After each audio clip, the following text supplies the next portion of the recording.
अब ये देखें आपके सामने ये मसल्स हैं मुख्तलिफ़ जो हमें नज़र आ रहे हैं। हम इसको थोड़ा सा सिर्फ इनमें से जो अहम है ना उनको हम थोड़ा सा डिस्कस करेंगे। बैक साइड जो दिखाई गई है ना, इस पे देखिए गर्दन से एक मसल शुरू हो रहा है, उसका नाम है ट्रेपीजियस मसल। ये देखें ट्रेपीजियस लिखा हुआ है, जो गर्दन के पीछे ना ऐसे डायमंड शेप में है, यूं करके ऐसे नीचे आ रहा है। सही गर्दन से शुरू हो रहा है, शोल्डर्स पे जा रहा है, शोल्डर्स से नीचे आ रहा है और आधी यानी पीठ तक आ रहा है हमारी, ये ट्रेपीजियस कहलाता है। ट्रेपीजियस मसल जो है ना ये बड़ा अहम मसल है। अक्सर जो है वो अगर ये मसल स्टिफ हो जाता है, कॉन्ट्रैक्ट हो जाता है, तो शोल्डर्स में भी दर्द होता है, गर्दन में भी दर्द होता है, सर तक भी दर्द जाता है और सर्वाइकल वाली अलामात भी आ जाती हैं। तो ये काफ़ी अहम मसल है। तो इसको ये अकड़ क्यों जाता है मसल जो है ना, वो अकड़ते क्यों हैं? जब भी मसल कमज़ोर हो जाते हैं ना उस वक्त वो अकड़ जाते हैं, स्टिफ हो जाते हैं, जिसको हम कहते हैं ना मस्कुलर स्टिफनेस। उसका मेडिकल लैंग्वेज में उसको कहते हैं मस्कुलर स्पैज़म। तो मस्कुलर स्पैज़म जो है ना ये मस्कुलर स्टिफनेस है, और ये स्टिफनेस होती है मसल्स के वीक होने के बाद होती है, वीक होने के बाद। तो अक्सर जो है ना अगर किसी की गर्दन में दर्द रहता है तो वजह क्या होती है?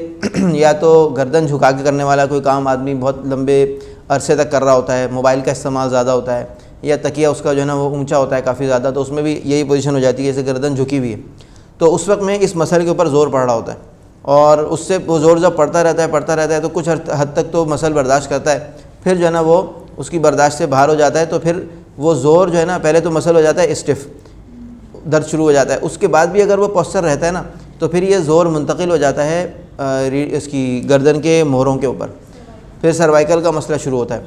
अच्छा, अब सर्वाइकल के जो मोहरे हैं तो उसके ऊपर ज़ोर आता है, वो कुछ अरसे तक बर्दाश्त करते हैं, फिर उसके बाद उनके बीच की जो डिस्क है ना वो दब के पिचक के बाहर को निकल आती है, और उससे क्या होता है कि वो फिर जो नसें गुजर रही हैं ना उसके सामने से, तो वो नसें उस डिस्क के दबने की वजह से, यानी डिस्क के बल्ज आउट होने की वजह से, जिसको हम डिस्क बल्ज कहते हैं, उसकी वजह से वो नसें दबना शुरू हो जाती हैं, और उससे फिर वो चक्कर भी आते हैं, और जो है ना हाथों में बाजुओं में दर्द आता है, नीचे तक जाता है, उंगलियां सुन्न होना शुरू हो जाती हैं। तो ये सारी अलामात जो हैं ये बता रही होती हैं कि इंसान को सर्वाइकल स्पॉन्डिलोसिस हो गया है। इस कंडीशन को कहते हैं सर्वाइकल स्पॉन्डिलोसिस। सही है।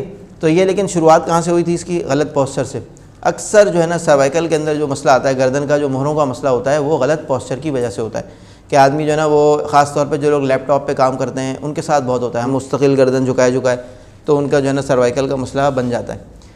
अच्छा, तो ये ट्रेपीजियस मसल जो है ना इसको हम हिजामा के अंदर कवर करते हैं, और बड़ा अच्छा इसका रिज़ल्ट है अल्हम्दुलिल्लाह कि ये मसल रिलैक्स हो जाता है हिजामा से, और दर्द ख़त्म हो जाता है, चक्कर भी सही हो जाते हैं, सर्वाइकल का मसला भी काफ़ी हद तक हल हो जाता है। एक मरतबा में नहीं होता है, जितना पुराना मसला होता है उतने ज़्यादा सेशंस करने पड़ते हैं। अच्छा, इसके साथ ही देखें बराबर में इसके बिल्कुल जो है ना वो डेल्टॉइड मसल है, जो बाजू का मसल होता है। इसका जो बाहर वाला हिस्सा होता है लेटरल डेल्टॉइड कहलाता है, सामने वाला जो है ना वो एंटीरियर डेल्टॉइड कहलाता है, पीछे वाला पोस्टीरियर डेल्टॉइड कहलाता है।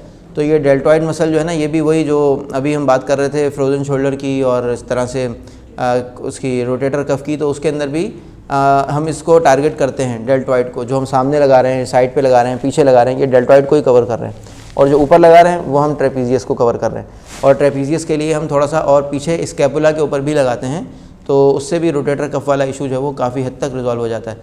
रोटेटर कफ भी हो जाता है, सर्वाइकल भी हो जाता है, दोनों के मसले रिजॉल्व हो जाते हैं।